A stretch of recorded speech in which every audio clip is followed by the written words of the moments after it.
नमस्कार, स्वागत है आपका अपनी क्लासेज में। और पिछली क्लासेज के अपने समेटिव असेसमेंट तक पढ़ लिया था कि समेटिव असेसमेंट किसे कहते हैं। आज अपने सबसे इंपॉर्टेंट टॉपिक है जो नॉर्म रिफरेंस्ड असेसमेंट और क्राइटेरियन रिफरेंस्ड असेसमेंट के बारे में देखेंगे, जो सबसे ज़्यादा थर्ड ग्रेड के अंदर पिछली बार पूछा गया था। थर्ड ग्रेड और सेकेंड ग्रेड के अंदर, इसके अलावा सी-टेट के अंदर सबसे ज़्यादा पूछे जाने वाला टॉपिक है नॉर्म रिफरेंस असेसमेंट। पहले इंग्लिश में देख लेते हैं मीनिंग।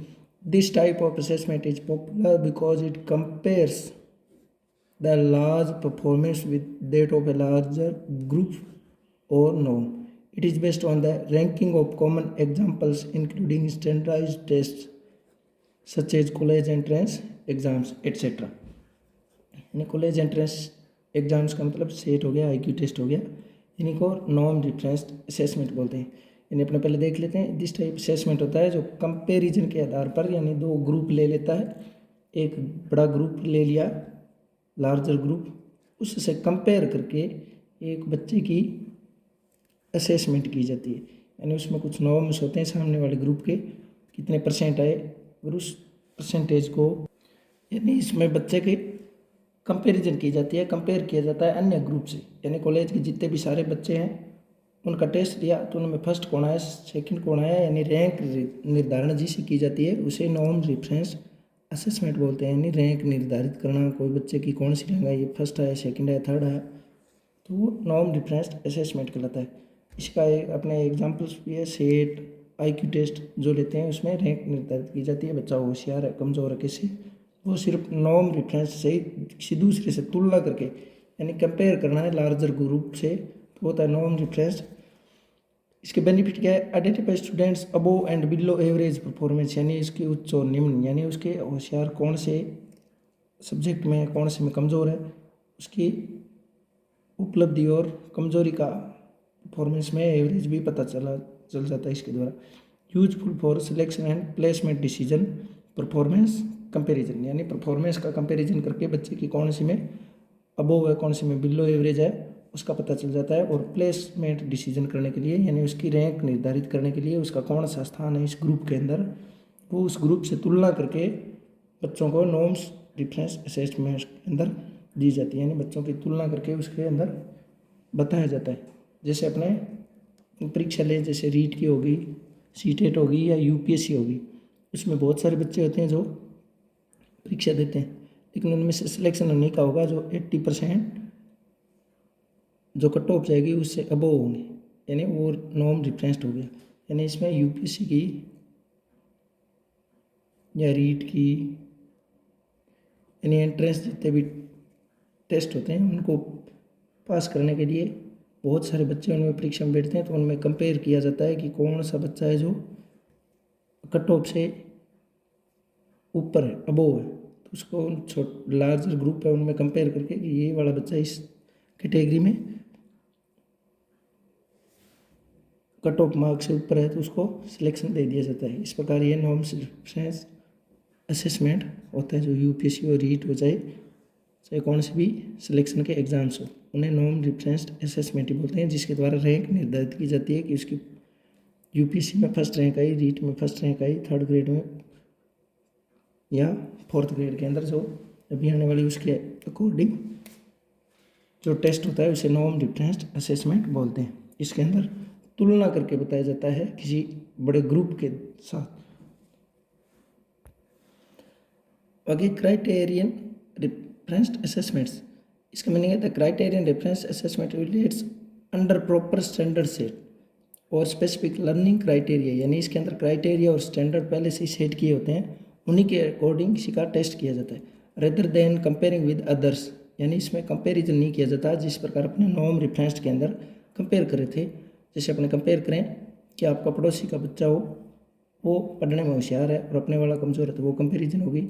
अपने हाइट के अकॉर्डिंग, जैसे प्रार्थना के अंदर लाइन में बच्चों को खड़ा करते हैं तो वो कंपेयर करके कि पहले छोटे कद का उसके बाद बड़े कद का, इस प्रकार वो भी कंपेरिजन होगी, तो वो भी नॉर्म रिफरेंस्ड टेस्ट होता है, उसे भी असेसमेंट बोलते हैं, नॉर्म रिफरेंस। लेकिन इसके अंदर क्राइटेरिया रिफरेंस्ड असेसमेंट का मतलब क्राइटेरिया निश्चित होता है, स्टैंडर्ड निश्चित होता है इसके अंदर, यानी स्टैंडर्ड या क्राइटेरिया वो पहले से ही सेट होता है। स्पेसिफिक लर्निंग क्राइटेरिया, यानी स्पेशल लर्निंग क्राइटेरिया निश्चित कर दिया जाता है कि यहाँ तक बच्चे को कोई चीज़ है वो आनी ही चाहिए। जैसे अपने इसमें एग्जाम्पल ले कौन से टेस्ट होते हैं, जैसे ड्राइविंग टेस्ट, यानी ये सबसे ज़्यादा जल्दी समझ में आने वाला क्राइटेरियन डिफरेंस असेसमेंट है। Where passing depends on meeting pre defined skill standards, यानी इसके अंदर ड्राइविंग टेस्ट है, इसमें किसी की तुलना करके अपने को लाइसेंस नहीं दिया जाता, उसमें खुद से अपने से वो क्राइटेरिया निश्चित करके देते हैं। स्टैंडर्ड होते हैं वो सेट किए हुए होते हैं, यानी नॉर्म्स हैं वो पहले से ही निर्धारित हैं कि उसको ब्रेक करके जो निशान दिए वहाँ ब्रेक लगाना आना चाहिए, उसको अगर दाएं मुड़ना है तो कौन सा इंडिकेटर जगाना है तो वो आना चाहिए, उसको ब्रेक लेना है तो कैसे लेना है, कैसे निश्चित क्षेत्र के अंदर ड्राइव करके दिखाना ही होगा। ऐसा नहीं कि दो बंदे ड्राइव कर रहे हैं, उनमें एक अच्छा चला रहा है तो उसको ड्राइविंग लाइसेंस दे देंगे और एक थोड़ा कम रफ्तार से चला रहा है या वो ब्रेक करने में थोड़ा टाइम ले रहा है तो उसको फेल कर देंगे। नहीं, इसमें कंपैरिजन नहीं की जाती। इसमें जो क्राइटेरिया पहले से निश्चित है उसी के अकॉर्डिंग उसमें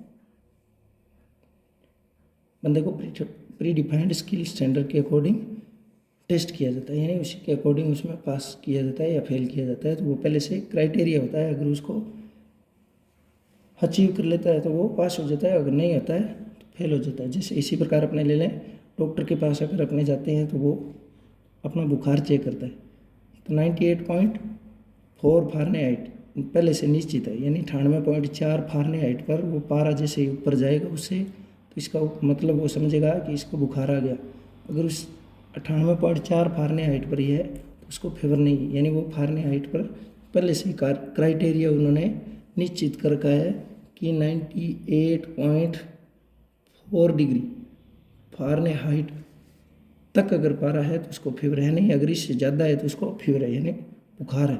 तो ये पहले से क्राइटेरिया निश्चित कर रखा है, यानी जैसे ही अपने सेट स्टैंडर्ड कर दें, यानी 33% अगर नहीं लेकर आता है बच्चा तो वो सप्लीमेंट्री का भागीदार हो गया, यानी उसको फेल किया जाएगा। इसी प्रकार 33 से ऊपर है वो पास माने जाएंगे। तो ये क्राइटेरिया डिफरेंस असेसमेंट होते हैं। इसका बेनिफिट क्या है, focus on specific objectives for mastering learning, यानी फोकस कर दिया जाता है स्पेसिफिक ऑब्जेक्ट, पहले से निश्चित उद्देश्य निर्धारित कर दिए जाते हैं, उन पर बच्चे को मास्टरिंग करवाने में के लिए ये उपयोगी। Encouraging progress and participating in competition, यानी कंपटीशन में बच्चे इससे ज़्यादा उत्सुक होकर भाग लेते हैं और अपनी प्रोग्रेस को हाथों हाथ देख पाते हैं कि मैं क्राइटेरिया जो मैंने पहले से स्टैंडर्ड जो सेट किए थे, यानी मैंने पहले से मेरे लक्ष्य निर्धारित किए थे उनमें मैं कितना सक्सेस हो पाया, ये सब देख कर वो इनक्रेज होता है। इसलिए वो क्राइटेरियन डिफरेंस असेसमेंट भी बेनिफिट। अपने criterion difference assessment and norm difference assessment के बारे में देख लिए। नॉर्म डिफरेंस असेसमेंट होता है वो तो तुलना करके दूसरे किसी ग्रुप से तुलना करके बताया जाता है कि पड़ोसी का बच्चा मेरे से कितना होशियार है, या यूपीएससी में 100 बच्चों ने भाग लिया तो उसमें से किसको रैंक निर्धारित करके अच्छे बुरे में फ़र्क करके रिजल्ट के अकॉर्डिंग, यानी 80% जो कट ऑफ रही उससे ऊपर है वो वाले उसके अंदर नॉर्म डिफरेंस में आएंगे। और क्राइटेरियन में जो पहले से सेट स्टैंडर्ड है उनके अकॉर्डिंग, यानी इसमें किसी से तुलना नहीं की जाती, इनमें खुद के ऊपर ही बच्चे को ध्यान दिया जाता है कि इसने इतना हासिल कर लिया तो वो क्राइटेरिया निश्चित होता है। तो इसे क्राइटेरियन डिफरेंस बोलते हैं। और नॉर्म डिफरेंस में तुलना की जाती है दूसरे बच्चे से। तो इस प्रकार ये हो गए नॉर्म और क्राइटेरियन रेफरेंस असेसमेंट। अब आता है इंटरिम असेसमेंट्स। इंटरिम का मतलब अंतरिम, यानी बीच में पढ़ाई के दौरान मध्य में जो ड्यूरिंग होते हैं फिक्स टाइम बॉर्डर के अंदर, जिस meaning during the learners academic years, यानी एकेडमिक ईयर के दौरान जो टेस्ट होते हैं उन्हें इंटरिम असेसमेंट बोलते हैं। Interim assessments are checked in frequent intervals to measure the progress and predict the result in the final examinations. यानी ये परीक्षा के एकेडमिक ईयर्स में पढ़ाई के दौरान जो टेस्ट होते हैं उन्हें इंटरिम असेसमेंट्स बोलते हैं। तो इस प्रकार फॉर्मेटिव और समेटिव से ये अलग कैसे हुए। तो फॉर्मेटिव तो जैसे एक यूनिट पढ़ाई या एक लेसन पढ़ाया या एक लेसन का थोड़ा सा भाग पढ़ाया, उसी के अंदर बीच में से बच्चों को खड़ा करके पूछ लिया ये फॉर्मेटिव है, या एक पार्ट पढ़ाया उसी का टेस्ट ले लिया वो फॉर्मेटिव है। इंटरिम होता है जैसे 3 महीने के अंदर या परीक्षा से पहले एक बड़ी परीक्षा अपने प्री टेस्ट लेते हैं कि बच्चे को कैसे परफॉर्म करना है क्लास के अंदर, आगे टेस्ट जो मेन एग्ज़ाम होगा उसके अंदर, या उसके अंदर बच्चे को क्या एक्सपेक्टेशन है, वो क्या वो गेन कर पाएगा या नहीं कर पाएगा।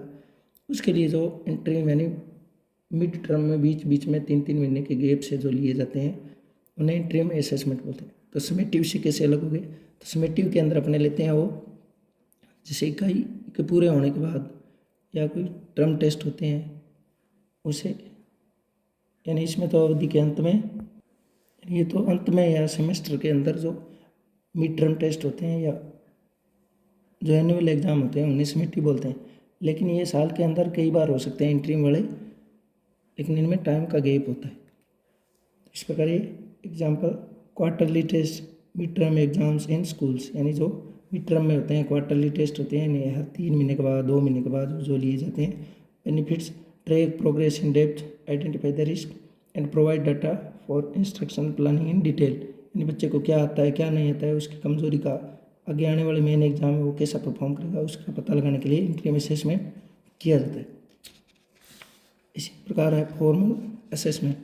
फॉर्मल का मतलब a structured documented evaluation known as formal assessment, it measured with specific scoring criteria. Example क्या है, standardize test, official school exams और प्रोफेशनल ग्रेडेड एसेज, ये सारे फॉर्मल असेसमेंट। फॉर्मल का मतलब होता है औपचारिक, यानी जो स्कूलों के अंदर जो स्टैंडर्ड सेट होते हैं, यानी पीछे से जो बोर्ड के एग्ज़ाम होते हैं या हाफ ईयरली होते हैं वो टाइम से होने हैं और वो बोर्ड के द्वारा तय ब्लूप्रिंट के अकॉर्डिंग होने, तो उसे फॉर्मल असेसमेंट होते हैं कहते हैं, क्योंकि उनके अंदर अपने छेड़खानी नहीं कर सकते। Assessment is measured with specific scoring criteria, यानी 80 नंबर का पेपर होना है तो वो 80 नंबर का क्राइटेरिया सेट कर रखा है, उसी के अकॉर्डिंग होना है। और उसके अंदर डॉक्यूमेंटेशन और स्ट्रक्चर्ड पहले से ही फिक्स होती है, इसे फॉर्मल असेसमेंट बोलते हैं। इसके अलावा एक इप्सेटिव और होता है जो अलग टाइप का है, जो आपने नहीं सुना होगा, इप्सेटिव। इप्सेटिव टेस्ट या असेसमेंट एक बात है। इप्सेटिव का मतलब आत्म संदर्भित, यानी खुद के लिए, यानी इसमें वर्तमान जो अब बच्चा क्या कर रहा है उसकी तुलना पूर्व काल से, यानी पहले से बच्चे ने क्या, यानी सेशन के अंदर एंटर हुआ बच्चा, उस टाइम बच्चे को कितना क्या कुछ आता था, उसकी कंपैरिजन बच्चे की अब जो कुछ आ रहा है, यानी अभी जैसे 6 महीने बीतने के बाद बच्चे का जो टेस्ट लिया उसके अंदर बच्चे की खुद की तुलना करना, दूसरे से नहीं, खुद से। यानी बच्चा शुरू में स्कूल आया तब बच्चा क्या जानता था, अपने स्कूल में आने के बाद बच्चे ने 6 महीने के बाद क्या सीखा, क्या सुधार हुआ, तो इसे इप्सेटिव टेस्ट बोलते हैं। यानी अपने से ही तुलना करके अपने ही प्रदर्शन को,